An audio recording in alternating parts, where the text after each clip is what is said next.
Good morning, everyone. Ahmed Hussen is announcing a new pilot program that will get started in 2019, right after the Liberals are reelected soundly in October. Sorry. Kidding. Not a chance. Anyway, here's the announcement, and I don't think it'll happen because it's ridiculous, but I want to look at some things in this. In this article, it says twice that this program that they tried in Atlantic Canada has been a great success, but they don't give us any success metrics. They don't give us any success stories. They don't say in this instance there's a success. They just said, oh yeah, it's been really successful. We're going to roll it out in these neighborhoods, in these communities as a pilot for the rest of the country. Now, my questions here, before I even tell you about this article, just keep this in mind. It's not just about jobs, but we're going to look at jobs. It's not just about jobs when you bring people into a community. It costs money. It increases competition for entry-level housing, thereby increasing rent.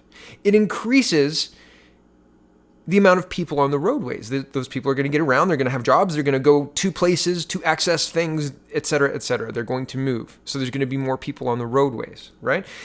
There's going to be more competition for social assistance as well. And if you look at the track record of recent immigrants, they have a lot of social assistance. They're very expensive to maintain. It's very expensive. I've done lots of videos on it. Have a look in the back catalog if you're interested. But my point is, doing this to small communities is not just about one aspect of it, right? If people need jobs, fine. If employers need people, fine. My point is, it should be targeted, it being immigration, should be targeted to fill those positions if necessary, if we can't find local Canadians to do it. Because as I've said, as lots of people have said, Alberta is suffering. There's a whole province of people who are looking for work. And so we should be incentivizing that rather than bringing people from other countries who maybe don't have the skills, the language skills to do the jobs. Okay. All of that said, I feel like they haven't talked or thought about the other aspects of what they're doing to these communities when they bring these people in. So here we go. Ottawa picks 11 communities for pilot immigration projects. The federal government has picked 11 communities from across Canada to kick off a new pilot program aimed at attracting immigrants to rural and northern communities. The goal of the program is to bring newcomers to regions confronting severe labor shortages due to youth exodus, declining birth rate, and aging population. I'm going to pause here. Why aren't we looking at the declining birth rate? Why are we just trying to import people to fix that? Why aren't we looking at youth exodus? Why aren't the youth staying there? Why don't we have something there for the youth to do so they want to stay there and build a family? And is it perhaps that they can't afford the housing there? Is it perhaps that the services aren't good enough? Can we fix that problem rather than wholesale importing a new population to that location? The aging population is going to need people to take care of them. Why are we importing the people to take care of them? Why aren't we incentivizing their youth to stay there and build a family, have more youth, and take care of their old? Take care of the people who gave us this wonderful country. Honestly, what is going on in people's heads? Back to the article. Immigration Minister Ahmed Hussen is making a formal announcement today in Sault Ste. Marie, Ontario. Quote, the equation is quite simple. Attracting and retaining newcomers with the needed skills equals a recipe for success for Canada's rural and northern communities, he said in a news release. We have tested a similar immigration pilot in Atlantic Canada, and it has already shown tremendous results for both newcomers and Canadians. Okay, no metrics, no stories, no, in this instance, this was the problem and this is how immigration solved it. In this instance, this was the problem and this is how these specific people solved it. There's nothing. It just says, oh yeah, we did a great job in Atlantic Canada and now we're rolling it out. We don't care about housing. We don't care about how much it costs. We don't cost the municipality in extra social assistance costs, in extra shelter needs, in extra translator needs. We don't care about any of that because it's a success in the job market. It's ridiculous, and it's absolutely cherry-picking some specific data to say, look, this is great for you, when people on the ground are not interested in this. I am more interested in building a Canada that is strong and has strong roots and has people caring for their old and building their families in the communities they grew up in. Why are we not incentivizing this? I'm so frustrated by this. It's ridiculous. Back to the article. The selected communities are Thunder Bay, Sault Ste. Marie, Sudbury, Timmins, North Bay, Grenada, Rhineland, Alton, Plume Coulee, I think that's how you say that, Manitoba, Brandon, Manitoba, Moose Jaw, Saskatchewan, Claresholm, Alberta, West Kootenay region of BC, and Vernon, BC. Notice no Quebec on there? They said no thanks. And Justin Trudeau said, okay, no problem. You want some more Saudi oil? No problem. Back to the article. The government will begin working with communities this summer to help them identify candidates for permanent residency as early as this fall. The first newcomers under the pilot are expected to arrive in 2020. Right. Along with increased rent, higher competition for housing, higher competition for social services, higher costs for municipalities, higher taxes, more congestion on the road, possibly more people using transit. Yay. Is this what you want? Continued vibrancy of rural areas. Back to the article. Communities were selected as representatives, sample regions to lay out the blueprint for the rest of the country. About 78% of newcomers to Canada settle in big cities such as Toronto, Montreal, and Vancouver under existing federal economic programs. Rural Economic Development Minister Bernadette Jordan said the pilot program will support the economic development of the communities by testing new community-driven approaches to fill diverse labor market needs. The initial result of the Atlantic immigration pilot shows that it has been a great success. That's number 2. It's been a great success, she said in a news release. Quote, I'm pleased we're able to introduce this new pilot to continue experimenting with how immigration can help ensure the continued vibrancy of rural areas across the country. What does vibrancy mean?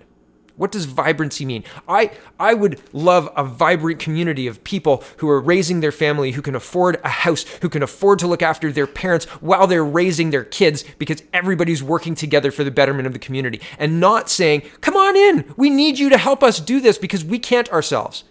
We can and we should be. This is ridiculous. Immigration should be serving Canada in a way that enriches us economically, not in a way that puts us in direct competition for everything you need when you're just getting started. We are absolutely doing our children a disservice by allowing this garbage to continue. This should not be allowed. Ridiculous. And I have all these jobs and stuff, and I was going to talk about jobs, but it is so much, it's not about the jobs. It's not about that. That's the only little bit of success that they can show is potentially filling jobs with these people. And they say, look, that's a success. They're working. Maybe that is a success. But my point is, we are absolutely doing the children who have grown up in Canada, their parents and their communities a disservice by saying we can't do this. We should fix those problems. We should fix people wanting to leave their communities. We should fix people not being able to afford to raise their families in the area in town that they grew up in. In 20 years, my kids aren't going to be able to buy a house down the street from me because it's going to be worth $4 or $5 million. It's going to be ridiculously overpriced because of what is happening here. If this trend continues, it is terrible and we need a different track. Seriously. Ugh. And if that's not enough of a reason to not vote Liberal, this should be. This was reported June 14th. Here we go. Liberals hope to deal with the HIV non-disclosure issue if reelected. Mr. Lametti, that's the Attorney General. He took over for Jody Wilson-Raybould. Quote, the Liberals hope to address the criminalization of HIV non-disclosure if reelected in the fall, the federal justice minister said Friday as advocacy groups push the government to make changes to the law. HIV non-disclosure has led to assault or sexual assault charges because it's been found to invalidate a partner's consent. The rationale being that if someone knew a person had HIV, they wouldn't consent to sexual activity because of the risk of transmission.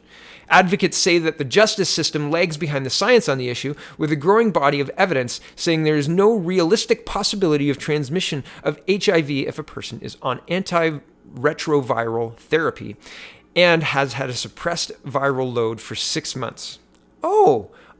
So imagine this, viewer. You wake up in the morning and you've just had a tussle with somebody and you roll over and say, oh, what are you doing? And they say, oh, I'm just taking my antivirals. And you say, what? Oh, yeah, I have HIV, but don't worry about it. I've had a suppressed viral load for 6 months, and I'm on antiretroviral therapy, so I didn't have to tell you about that. I had fun. Do you want to go shower? Right? Should that be legal? The advocates say it should, and the government wants to move on this. Yeah, right now that's not legal. They want to move on this. They want to fix that. They want to make sure that people who are definitely taking their medication every single day and have a suppressed viral load for 6 months, depending on how you track that. I've had a suppressed viral load January and March and May and July, right? That's 5 months out of the last 7. That's almost 6 months. Really? Like, these people are insane. This is crazy. This is crazy. Back to the article. A parliamentary committee has been examining the issue for months and is expected to release a report with recommendations next week. Justice Minister David Lametti said the Liberals want to address the matter but won't have time to act before the October election. Thank goodness. Thank goodness. Quote, back to the article. Our legislative runway is over, Lametti said after speaking at a symposium on HIV criminalization in Toronto. The House will rise at some point, perhaps as early as next week, ... Anything can be fit into this ... by the way. I hope that our government will be reelected so we'll be able to hit the ground running. My goodness. If that happens, I hope you trip and fall and break your nose. The government, not you, Mr. Lametti. Back to the article. In 2017, then Federal Justice Minister Jody Wilson-Raybould said that she would examine how the criminal justice system dealt with people who do not disclose their HIV status to sexual partners. Late last year, the government instructed federal prosecutors in the North that they should no longer prosecute anyone for not disclosing their HIV status to a sex partner where there is no risk of transmitting the virus. The rules apply only in the territories where federal prosecutors have jurisdiction. I'm just going to pause really quickly here. What if you're going to have sex with somebody and you believe that wearing a condom 100% guarantees that there's no risk of transmitting the virus? Do you then have to tell somebody? Could that be a valid argument in court? Could you say, Mr. Judge, Mr. Prosecutor, Mr. Everybody, or Madam or whoever, I thought that wearing a condom totally protected everybody and, sorry about that. Yes, the condom slipped off and whatever, but I was wearing a condom and that act made me believe that it was okay. And then she told me to take it off, so that's permission. Oh. I'm just saying, people like to use lawcraft, right? And this could be tied up for years. And in those years, how many people could get hurt with this irresponsible idea? It's ridiculous. Back to the article.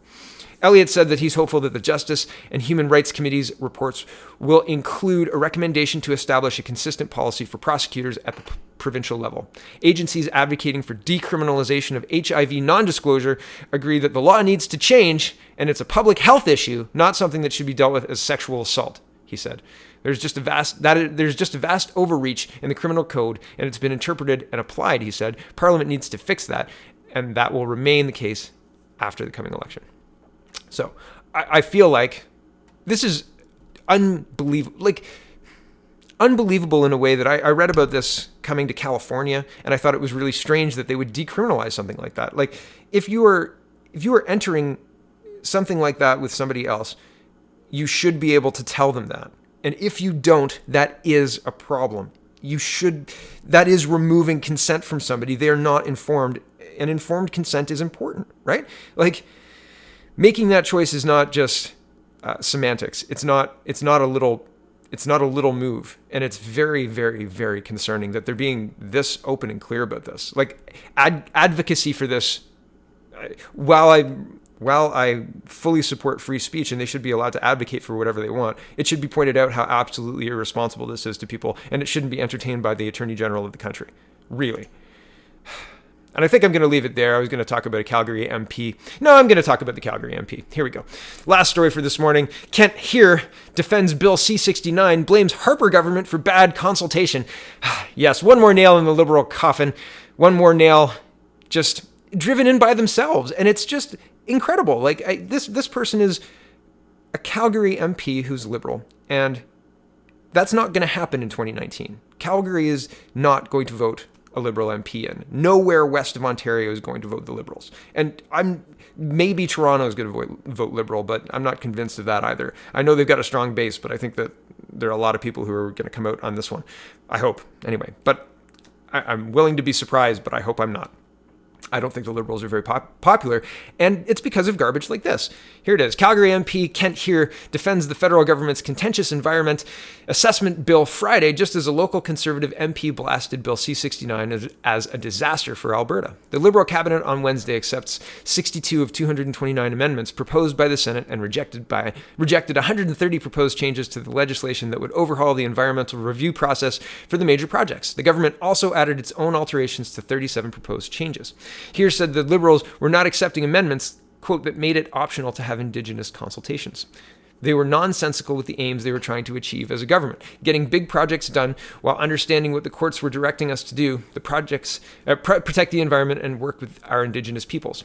Here, the only Calgary member of the federal Liberal caucus said he has taken, quote, many meetings with people in the energy sector and understands their frustration. However, he blamed the Conservatives for what he described as a flawed Environmental Assessment Act. There's no doubt that there's been a lot of frustration coming out of the Trans Mountain Pipeline, he said, but it's a result of us following what was put in place by the Conservatives in 2012. You cannot ignore Indigenous voices and environmental concerns if you want to get things done. Hold on, I'm going to pause this here.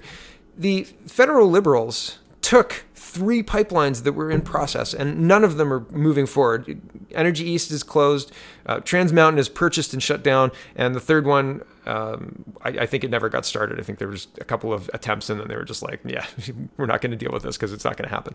So I find it interesting that he's blaming the Conservatives and saying that you cannot ignore the Indigenous voices and environmental concerns if you want to get things done, when that's exactly what the Liberals did. The decision in 2017 to not move forward with the Trans Mountain Pipeline, I think it was the Trans Mountain Pipeline, but the decision was handed down because the Liberals didn't follow their own rules. The judge said, listen, you said you were going to do this, and then you explicitly didn't do this. You didn't listen to the people who said, here are concerns. You just kind of played lip service to them and wanted to be patted on the back for it. And you didn't follow your own guidelines. So it's not the Conservatives in 2012 problem. It is your problem, your caucus, your failed government that failed to follow its own guidelines. Come on. Like, it's insanity here. Like, this is just rewriting history in his own head that has no basis in fact. It's unbelievable that spin these Liberal MPs are trying to put on the actual facts is what happened. It's crazy. Okay, back to the article. Calgary Nose Hill MP, Michelle Rempel, called Bill C-69 a disaster for Alberta, echoing oil patch criticism that the legislation will curtail investment and future energy production. Despite the calls from Alberta energy workers, their families, industry leaders, multiple premiers, 6, and other elected officials, Justin Trudeau and his government rammed through this ideological anti-pipeline, anti-Alberta legislation, Rempel said in a statement. At a news conference Thursday, members of the Canadian Associated Petroleum Producers, CAPP, raised concerns about Bill C-69 or the Impact Assessment Act. CAPP President Tim McMillan said the group had its eye on a package of 43 amendments that were in the bill, and only 3 of those were executed by government. The world wants Canadian products, they want Canadian oil and gas, and we continue to shoot ourselves in the foot and make it impossible for us to execute on the great resources and production that we have, said McMillan. The bill is going to make it even more difficult, and the concern around it as Canada's largest investor in the Canadian economy is great. Late Thursday night, the Senate passed an amended version of another contentious bill, the Liberals' government's oil tanker ban, Bill C-48, which would restrict tanker traffic on part of the BC coast, will now go back to the House of Commons for review. So what's happening here is Bill C-69 hamstrings any new work, any oil or gas pipeline or anything to that effect is effectively hamstrung with Bill C-69. It can be tied up in court for years. It's not even worth starting because you'll never finish. And Bill C-48 prevents any tankers from coming to BC anyway, so there's no point in getting to the oil to the coast because nobody can pick it up. So take your oil industry, your landlocked oil industry, and say you can't build pipelines, and even if you can build pipelines, no one will get your product from that coast because it's illegal. And yet, in Quebec daily, we have Saudi tankers dropping off Saudi oil to supply Eastern Canada with oil. $300 million a month, right? $1 billion a year, 1.2 or no, more than that. But whatever. Lots and lots and lots of money.